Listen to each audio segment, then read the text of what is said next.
ಕೇಂದ್ರ ಸರ್ಕಾರದ ಬೃಹತ್ ಕೈಗಾರಿಕೆ ಮತ್ತು ಉಕ್ಕು ಖಾತೆಯ ಸಚಿವರಾದ ಎಚ್.ಡಿ. ಕುಮಾರಸ್ವಾಮಿ ಅವರು ಪವಿತ್ರ ಶಬರಿಮಲೆ ಯಾತ್ರೆಯನ್ನ ಕೈಗೊಂಡಿದ್ದಾರೆ. ಇಂದು ಮುಂಜಾನೆ ಕೊಚ್ಚಿನ ಶ್ರೀ ಸುಬ್ರಹ್ಮಣ್ಯ ಸ್ವಾಮಿ ದೇವಾಲಯದಲ್ಲಿ ವಿಶೇಷ ಪೂಜೆಯನ್ನ ಸಲ್ಲಿಸಿ ಶ್ರೀ ಅಯ್ಯಪ್ಪ ಸ್ವಾಮಿಯ ಮಾಲೆಯನ್ನ ಧರಿಸಿದ ಸಚಿವರು ಇರುಮುಡಿ ಹೊತ್ತು ಪವಿತ್ರ ಯಾತ್ರೆಗೆ ಚಾಲನೆ ನೀಡಿದರು. ಸಚಿವರು ಮಧ್ಯಾಹ್ನದ ವೇಳೆಗೆ ಪಂಪಾ ನದಿ ತೀರವನ್ನ ತಲುಪಲಿದ್ದು ಅಲ್ಲಿ ಪುಣ್ಯ ಸ್ನಾನದ ಬಳಿಕ ಶಬರಿಮಲೆ ಸನ್ನಿಧಿಯತ್ತ ಪ್ರಯಾಣವನ್ನ ಬೆಳೆಸಲಿದ್ದಾರೆ. ಇಂದಿನ ವಿಶೇಷವೆಂದರೆ ಸಂಜೆ ಅಯ್ಯಪ್ಪನ ಸನ್ನಿಧಿಯಲ್ಲಿ ನಡೆಯಲಿರುವ ಪಡಿಪೂಜೆ ಹಾಗೂ ಪುಷ್ಪಾಭಿಷೇಕ.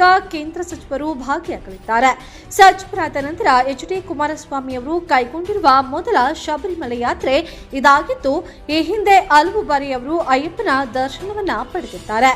ಈ ಯಾತ್ರೆಯಲ್ಲಿ ಜೆಡಿಎಸ್ ಶಾಸಕಾಂಗ ಪಕ್ಷದ ನಾಯಕರಾದ ಸುರೇಶ್ ಬಾಬು, ಮಾಜಿ ಸಚಿವರಾದ ಸಿಎಸ್ ಪುಟ್ಟರಾಜು, ಸಾರಾ ಮಹೇಶ್, ವಿಧಾನ ಪರಿಷತ್ ಸದಸ್ಯ ಬೋಜೇಗೌಡ, ಶಾಸಕ ಶರಣಗೌಡ ಕಂದಕೂರ ಹಾಗೂ ಮಾಜಿ ಶಾಸಕರಾದ ಮಾಗಡಿ ಮಂಜುನಾಥ್ ಮತ್ತು ಎಚ್ಎಂ ರಮೇಶ್ ಗೌಡ ಸೇರಿದಂತೆ 30ಕ್ಕೂ ಹೆಚ್ಚು ಭಕ್ತರ ತಂಡ ಸಚಿವರ ಜೊತೆಗಿದೆ. ಧಾರ್ಮಿಕ ಶ್ರದ್ಧಾ ಭಕ್ತಿಯೊಂದಿಗೆ ನಡೆಯುತ್ತಿರುವ ಈ ಯಾತ್ರೆಯ ಹೆಚ್ಚಿನ ಅಪ್ಡೇಟ್ಗಳಿಗಾಗಿ ನೋಡ್ತಾ ಇರಿ ನಮ್ಮ ಚಾನೆಲ್. ಬ್ಯೂರೋ ರಿಪೋರ್ಟ್, ಬಾದಾಮಿ ಟಿವಿ, ಬಾದಾಮಿ.